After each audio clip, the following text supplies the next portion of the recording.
Zaman medsos, apa-apa jadi gampang banget nyebarnya. Apalagi soal video mesum. Yang satu ini ada yang baru nih. Nih video soal perempuan berkebaya merah. Ngomongin soal video mesum di media sosial ini bukan yang pertama ya. Udah sering banget ya kayak gini. Udah banyak banget dan ujung-ujungnya biasanya diproses secara hukum. Yang ketahuan, saya rasa masih banyak. Pertanyaannya, jangan-jangan di Indonesia sudah jadi industri nih. Tapi apa iya? Gimana sih sebenarnya hukumnya di Indonesia memproduksi, memiliki video, menyebarkan video porno-porno kayak gini? Kita diskusi yuk.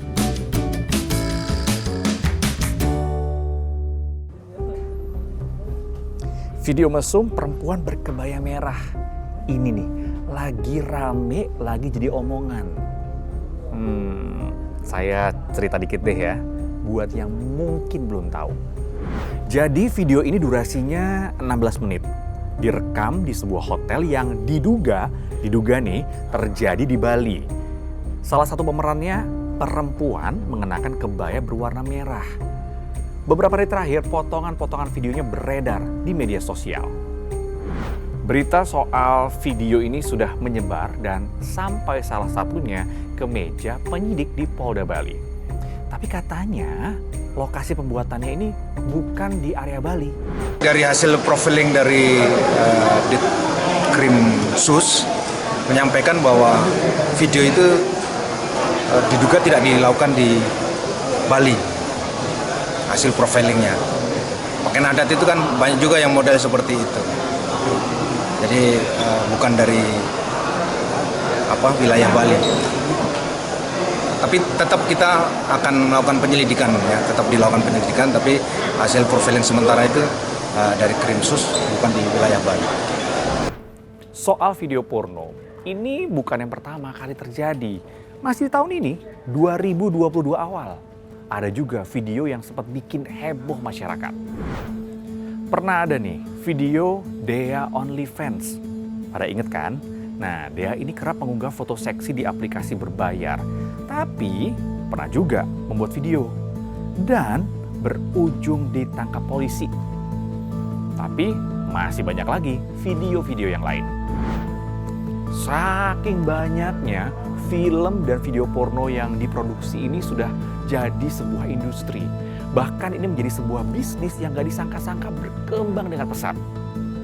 Datanya, nilai secara global nih ya, untuk produksi film porno itu mencapai 100 miliar dolar Amerika Serikat.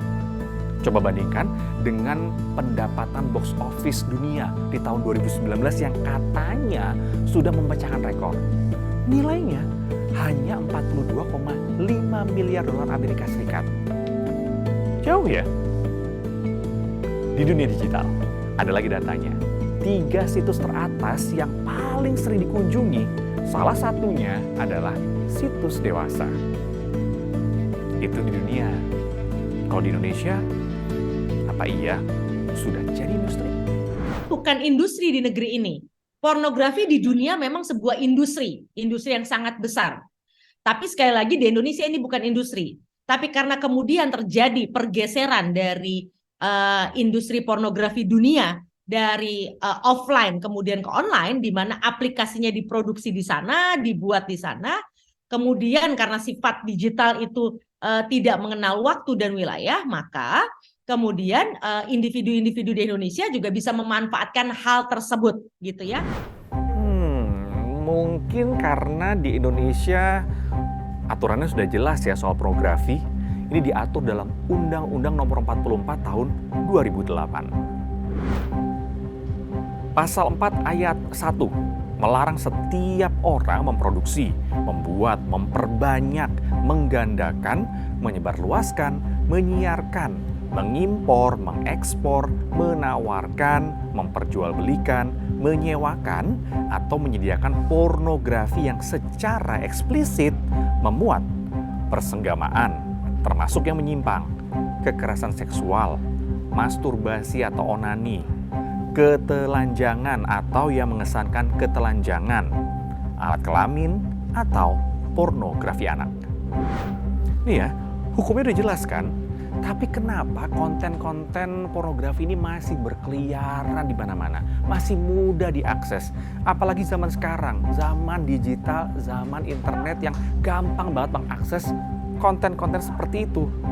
Kebayang nggak kalau misalkan anak-anak kita terpapar konten negatif seperti itu? Bisa diberangus nggak sih? Nah, ini yang kemudian menjadi tantangan terbesar bagi aparat tentu saja untuk bisa mengelola hal tersebut, karena kesulitannya adalah aplikasi ini tidak bisa dikelola karena ini server dan sebagainya bukan dibuat di Indonesia, di luar yurisdiksi hukum. Ini yang kemudian menjadi tantangan sosial sebenarnya bagi masyarakat kita. Yang bisa dilakukan adalah di level negara, kalau itu sifatnya beredar sembarangan tanpa harus masuk ke konten situs-situs yang berbayar, tentu saja negara masih punya kekuatan untuk menutupnya misalnya. Tapi yang kedua adalah kalau itu yang menonton adalah anak-anak juga yang mendaftar, negara tidak bisa masuk ke ruang pribadi. Itu adalah tanggung jawab keluarga masing-masing untuk melindungi anggota keluarganya dari konten-konten yang negatif tadi. Ya, benar sih. Pornografi ini sudah diatur ya oleh negara.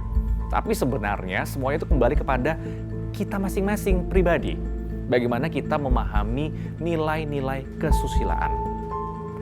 Tapi kalau boleh saran, di mana bumi dipijak, di sana langit dijunjung. Ikuti atau hormati aturan-aturan yang berlaku di tempat kamu berada. Saya Jati Dharma pamit. Sampai jumpa.